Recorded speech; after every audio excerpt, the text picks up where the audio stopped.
Let's talk about Twitter today, because Twitter is, can we call it what it is, kind of a real hot mess. It sure is, and has been for a while, especially today with these topics trending, which we'll see why a little later in the video, because that actually surprisingly has to do with the main focus of this video, which is billionaire and Twitter owner, since famously purchasing the company by lighting fire to $44 billion, Elon Musk, getting in some massive trouble with the law over his subsequent running of the dumpster fire formerly known as Twitter, which we'll refer to as such throughout this video because it makes the man baby mad, and that makes me happy. So what exactly are Elon and Twitter being accused of, and why is the EU trying to wrangle them in like they're a Tesla on autopilot? Put on its left blinker, moves into the left lane, and stops, causing the car behind it to crash into it, followed by 6 more cars.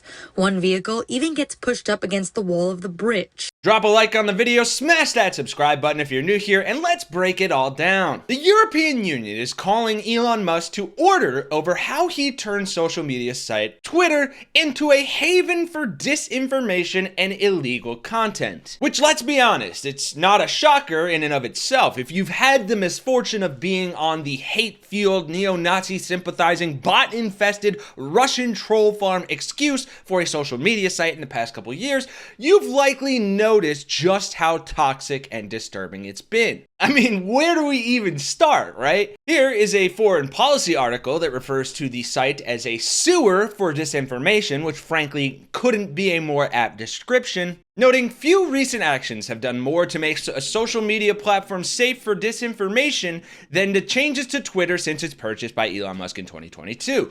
Following his takeover as CEO, the platform has disbanded its trust and safety teams, revoked bans on extremist and dangerous accounts, removed labels informing users that accounts were associated with foreign governments, including Russian and Chinese propaganda outlets, censored journalists critical of Musk, and allowed for what users report anecdotally to be a sharp increase in hate speech, online trolling, and harassment.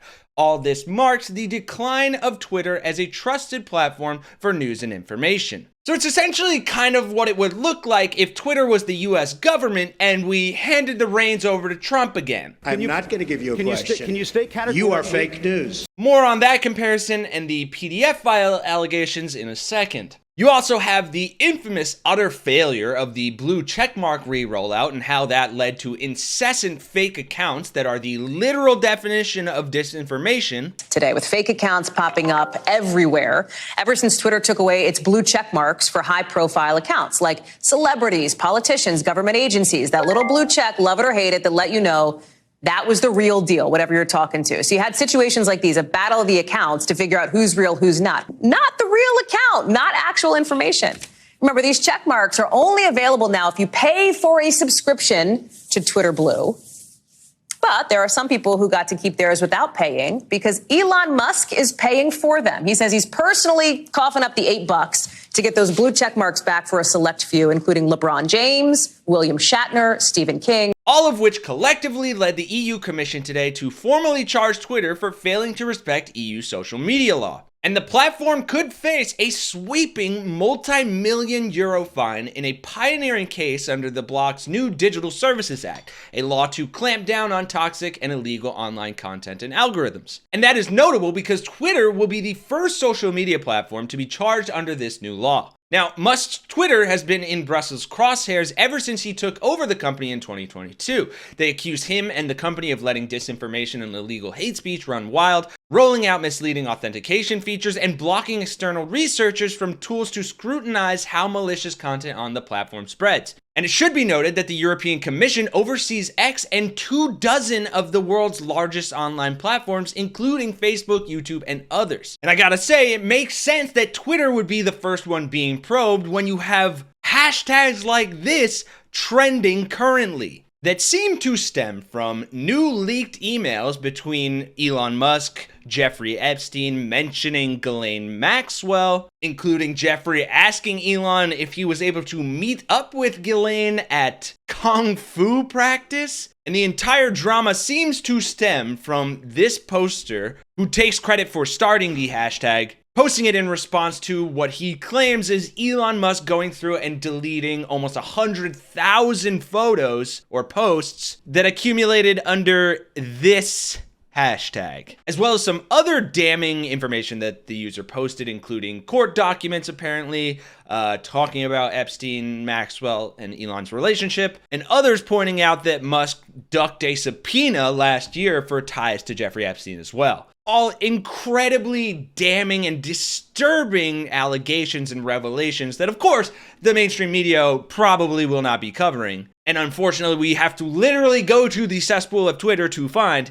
But you can see now why it makes sense that these charges are the first ever under the DSA, because there's a lot going on there. And apparently, these infringements of the DSA could lead to fines up to 6% of X's global revenue. Now, to a layperson, 6% doesn't seem like all that much, but hey, with the apparently razor-thin profit margins, if there are even any that Twitter is operating on since Musk's takeover, maybe it'll make a dent. And so it looks like in preliminary findings, the commission said X's platform's so-called blue checks had misled users into thinking some content was trustworthy when it wasn't necessarily, which bodes well for their case against Twitter. And as we saw earlier, the policy was abused by fraudsters to impersonate many people, including US politician Hillary Clinton and author J.K. Rowling. And they also claimed that the platform also didn't respect an obligation to provide a searchable and reliable advertisement repository and limited access to its public data as well. So it's really funny sometimes when you see these fake accounts kind of making pranks, sometimes harmless pranks, but there are serious implications for this decision by Twitter. These verification badges had been around since 2009. And they started back then because Tony La Russa, the baseball manager, was impersonated on Twitter. He sued. And as a response to his lawsuit, Twitter came up with these badges. Now that they're not there, at least for many accounts, users just don't know whether what they're seeing is the real account. So X will have a right to defend itself here, as well as propose measures to alleviate the EU's concerns. But thankfully, the Commission will continue to investigate if X breached rules connected to the spread of illegal content and took sufficient measures to limit disinformation. They've also launched investigations into other companies, including AliExpress, Meta's Facebook and Instagram, and TikTok over alleged problems like insufficient consumer protection and addictive algorithms. So thank you to the EU for doing something that we apparently cannot here in the US, though we have a lot going on at the moment. But let me know your thoughts about all of this. The commission itself, how terrible Elon Musk is, especially with some of those revelations, albeit them coming from Twitter, which we just finished discussing how unreliable that information is. But yeah, that is the wild story. Elon Musk getting in trouble. I'd love to know what you guys think in those comments down below.